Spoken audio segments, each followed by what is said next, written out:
I notice that most of my experiences happen around the evening.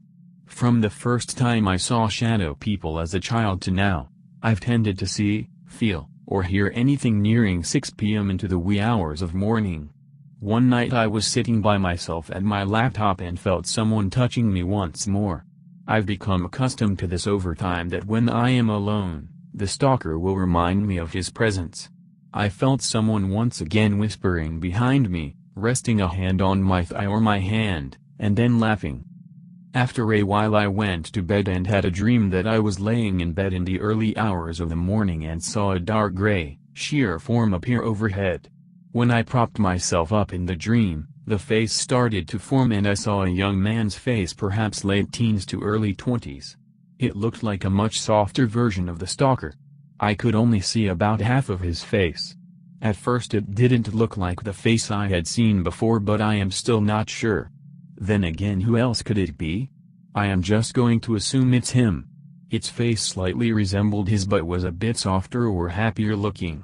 I was looking in a mirror talking to this apparition about whatever. This was in sharp contrast to the last dream of him being extremely angry over something. It was extremely peaceful. I can't remember the exact conversation. I just woke up and it was early morning. The next night, I was in the kitchen washing dishes and felt something tickling my neck. At first I assumed some stray hairs must have fallen out of my hair bun. I felt something touching my neck once again and it honestly felt like a hand lightly grazing me, but I just ignored it. I tried to avoid jumping to the "it's a ghost" conclusion. But then I distinctly heard and felt someone kiss me. I turned around and saw no one there but still felt the presence. I attempted to do a cleansing recently but felt extreme pushback. However, after that I have not felt hostility from the entity whatsoever. So maybe it kind worked. Or maybe it has shifting moods, I don't know. I can't remember the entire experience, but I suppose the day before of us apparently talking led to it being in a better mood. I was talking to another user on this site about whether I have anything antique. We don't have any as far as I know, but I do have this necklace from 8th grade that was given to me by my art teacher.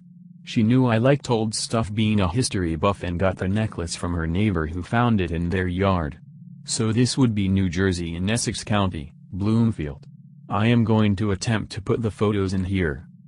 Stalker clad in black 1. I apologize if the image isn't clear enough. It's the best I could do. Including, part of the face is scratched off. It's a little tintype, so it must be from the 1800s. When I first had it I thought it was a young girl with her hair parted and tied back, but now that I look at it, I think it might be a young boy with his hair parted. But the entity that has appeared to me has kind of shoulder-neck length, dark hair, and is perhaps in his late teens or early 20s? I am guessing early 20s, but I suppose he could be slightly younger, like 18 or so, which would explain why he's attached to me. He has pale skin and wears a dark suit that looks more 19th century styled. I suppose he's tall, but I'm like 5 feet tall and 90 pounds, so anything that's average height is tall to me. I can insert a drawing I attempted to do from memory. It's incomplete. Stalker clad in black 2. I don't remember exactly what happened first, getting the necklace, so an entity might have been attached to it, or the events. I also don't want to dump the necklace because I really like it. I don't want to throw it away and have the problem still persist. I am not really sure what to do. This also happened in New Jersey. My mom had a phone, and one time she was looking through the photos and noticed that there was a picture of a figure with a black cloak on. It frightened her to death. She doesn't have that phone anymore as it was a while ago, but I still remember it vividly. I remember looking at it and wanting to pretend I never saw anything. Just recently I had a dream and sat up in my bed and saw a pale man with a black cloak obscuring much of his face. I completely understand that this is not a dream interpretation site and that dreams are only included if they are tied to paranormal events. And because of the phone event, I believe there was more to this than being just a dream. Because of these experiences, part of me believes that the origin of this stalker comes from my shadow men stories. I do think it is possible that the necklace brought this thing in, but another part of me lately has been thinking that maybe this entity has existed in my life far longer. I have recorded my experiences in my other stories such as the Shadow Men of San Diego.